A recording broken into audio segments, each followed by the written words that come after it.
page-turners, and welcome back to the channel. I'm Matthew, the man with a hat who reads. And it's time to look back at the month that was. This is my April wrap-up video. I can't believe we're like getting this far into the year already. It seems like it was just January like 2 weeks ago. It's been crazy. I've been getting a lot of stuff read, which is awesome.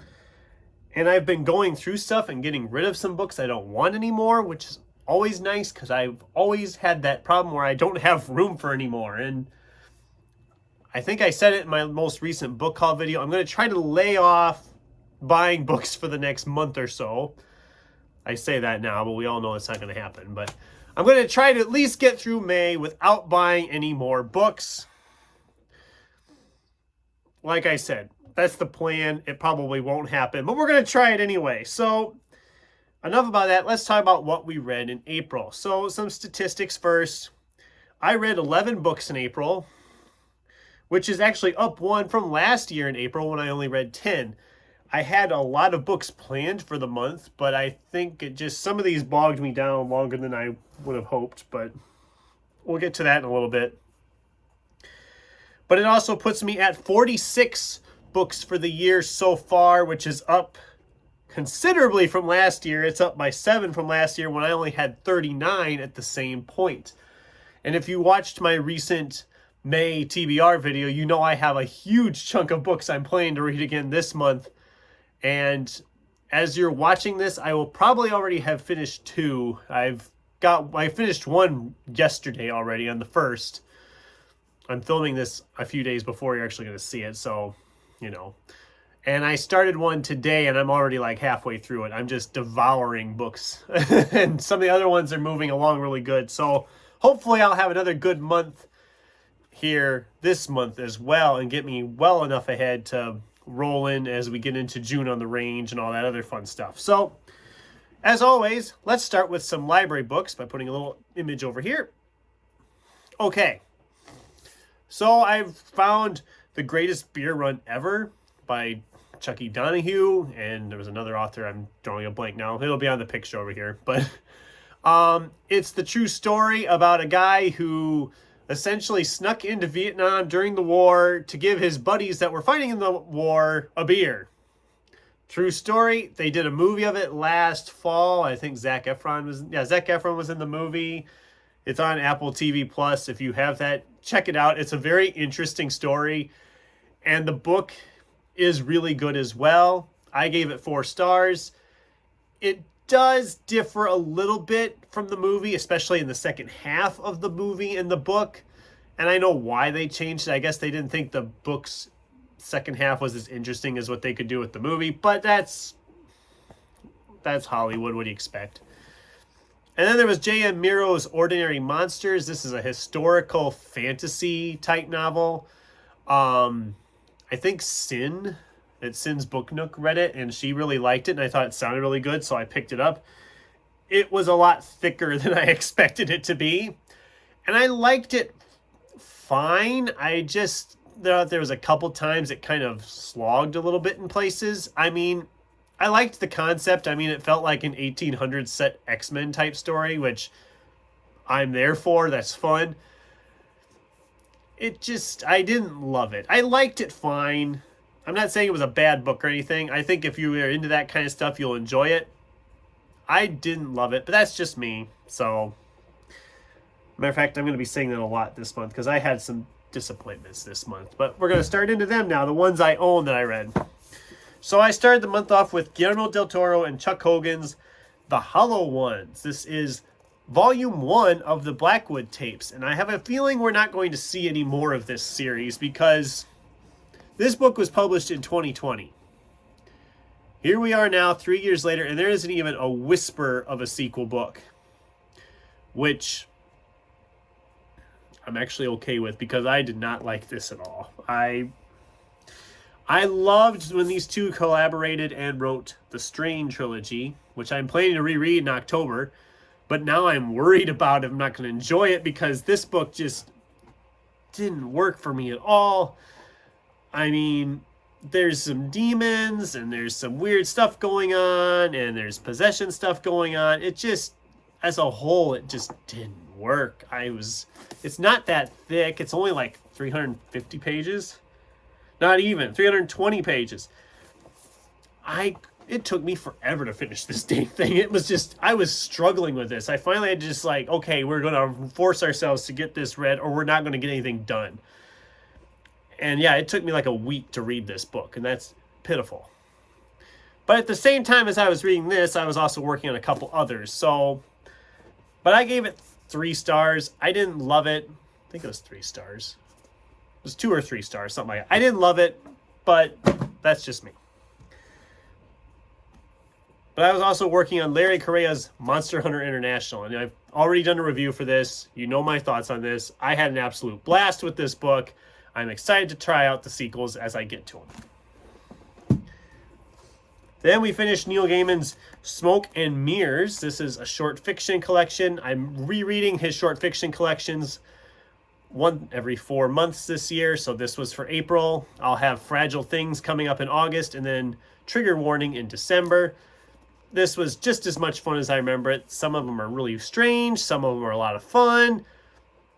I mean, and like I said, the covers on these, it's just incredible. Look at, there's a glare. You can kind of see there's like a lot going on in that weird picture frame type deal. There's a really bad glare. But yeah, it's a really fun time. The stories, almost all the stories are fun. There's some poetry in there. It's just a nice hodgepodge. If you are looking to try some Neil Gaiman, your best bet is to start with like one of these short fiction collections. A lot of dark fantasy. There's some dark fairy tale retellings. There's one in here specifically called Snow Glass Apples that totally rewrites the Snow White story in a way you would not imagine. And it is so interesting and so creepily dark that I kind of love it so much. Then there was Harry Potter and the Deathly Hallows. This was part of my Harry Potter reread. It's Harry Potter. What more do I need to say? It's still great. A fine conclusion to the series. And then we had an 8th book, but we'll talk about that in a minute. But this is a great conclusion to the series. It's still in my top 3, I believe. Was it my top 3 or top 4? It's one of my favorites in the series, but I can't remember how I ranked it anymore. But it's a great one. We get to disappointing book number 2.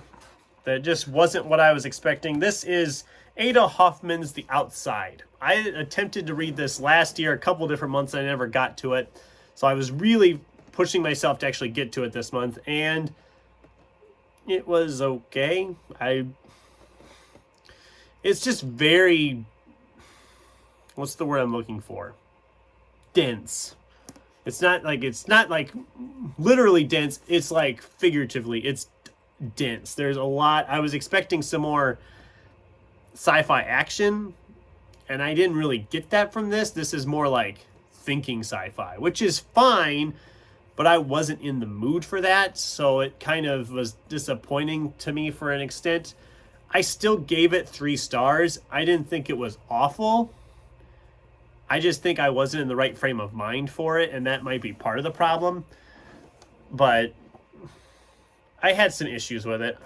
Some of the character decisions were just kind of strange. And it was looking like it was going to wrap itself up, and then it all of a sudden was like, no, we need to do this and this to thread for a sequel. And I guess there's 2 sequels. I probably won't continue on with it. I don't have the other books in the series, and I didn't love it enough to continue on.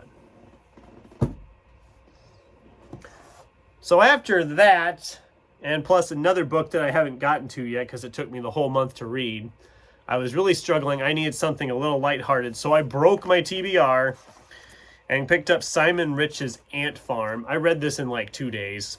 It's exactly what I needed. It's lighthearted humor. It's essentially like writing prompts. I mean, a lot of them are just like little page-and-a-half things. I mean, they're not very long. It was an awful lot of fun. I'm going to talk a little bit more about it when I do my Simon Rich video, which I'm going to try to get to at some point this month. But I really enjoyed this. This was, like I said, really fast, really easy, really quick to read. I really enjoyed it. It was nice and fast and easy. All right.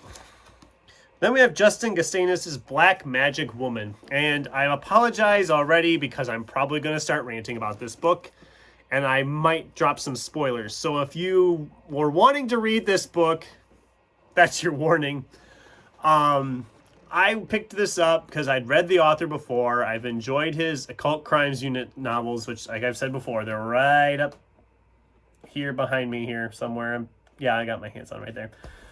I've really enjoyed his stuff before. I think this is an earlier book from him, and it's in that same kind of veins. Urban fantasy, paranormal investigators. You got our main characters, Morris and Chastain, right there on the cover, which, that's my first nitpick. Everybody refers to the guy character in the novel as Morris, which is his last name, but they refer to her as Libby, which is her first name. That's a nitpick. I mean, obviously it doesn't bother me too much. It really was confusing because I kept thinking his first name was Morris. No, it's his last name. Because I don't think they refer to him by his first name really at all in this book, except when they first introduce him. So I'm going along on this. It's moving along fine. There's some times we go off with some different characters for a few pages or a chapter or whatever. I'm like, okay, whatever. We're building up to something. But then we get to a point where the main characters, the two here on the cover of the book, disappear for like 70, 80 pages. We're focusing on these other characters that I don't care about. I'm like, why don't we get back to the characters that this book is supposedly about? And then when we come back to them, we end up with an accident happening and they get hit by a vehicle. So she ends up in a coma in the hospital. So it's just him to take out the witch lady that they're after. And I'm just like, it's so stupid. What's going on? And then how they defeat the witch. I'm not going to go into it. It's just the ending. I was just rolling my eyes because it was so strange and forced. It felt so stupid. Stupid in a fun way. I mean, it wasn't like, oh my God, this is so annoyingly stupid. It was so stupid that you were laughing because of just how they actually did it.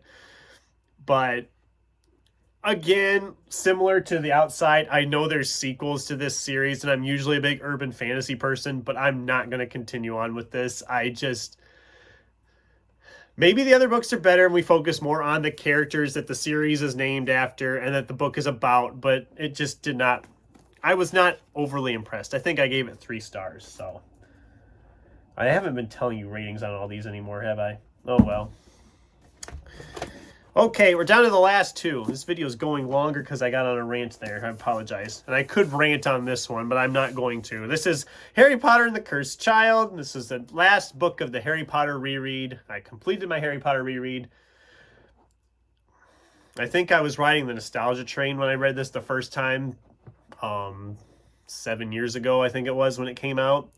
Because I read it this time, and I was so angry at times reading this. I was just like, oh, why did you do this, JK? Why did you do this with these characters? I've said enough. It was a 2-star this time around. And it's actually, I think, the lowest rated book I had of the month. And last time I gave it 3, and I was just very disappointed in it this time around. And finally, the book that nearly broke me. I've struggled all month with this sucker. It's Charles Dickens' David Copperfield. I was so excited to pick this one up because I had seen a movie version just after the pandemic was kind of... In 2020, when the movie theaters reopened, being the big movie person I am and working in a movie theater, I was not terrified as some people were. And I understand if you were. Not judging you on that, but I went out to the movies again because it was part of what I do. It's part of my life as a whole, really. And I saw a movie version of David Copperfield. It had Dev Patel, Hugh Laurie was in it, Tilda Swinton was in it. It was really good, and it was criminally underseen. I think it's on Hulu. It was on Hulu at one point. I don't know if it still is, but it got me excited to read the book. I picked up the book, and I had a couple other Charles Dickens I read first. I'd read Oliver Twist and really enjoyed that. I picked up and read Great Expectations, which I didn't expect to like, but I actually liked it quite a bit. And then I finally got around to reading this, and oh boy, talk about a chunky book. And talk about it just really, it's not a book for everybody. I didn't hate it. I still gave it 4 stars, but it is a tough book to get through because it is a very chunky slog of a book. There's a lot of characters to keep track of. There's a lot to focus on. The story covers multiple years of time. It is a classic, and I understand that. But as a whole, I did not love it like I thought I would. I liked it fine, but it's not one I'm going to keep because I don't see myself ever being inclined to open it again. And like I said, I've been trying to go through my books and thin them out some. I actually started, I got rid of a bag here end of April, and I'm already starting to fill the bag up again because that's just, I can't keep them all. When the stacks start getting in the way of other stacks, then I have a problem. And I feel bad that I didn't love it, but that's just me, I guess. I don't know. I know people love David Copperfield, and I understand it. It is a classic. It is very well written. I just had a really hard time with it, and I was really struggling with it all month long.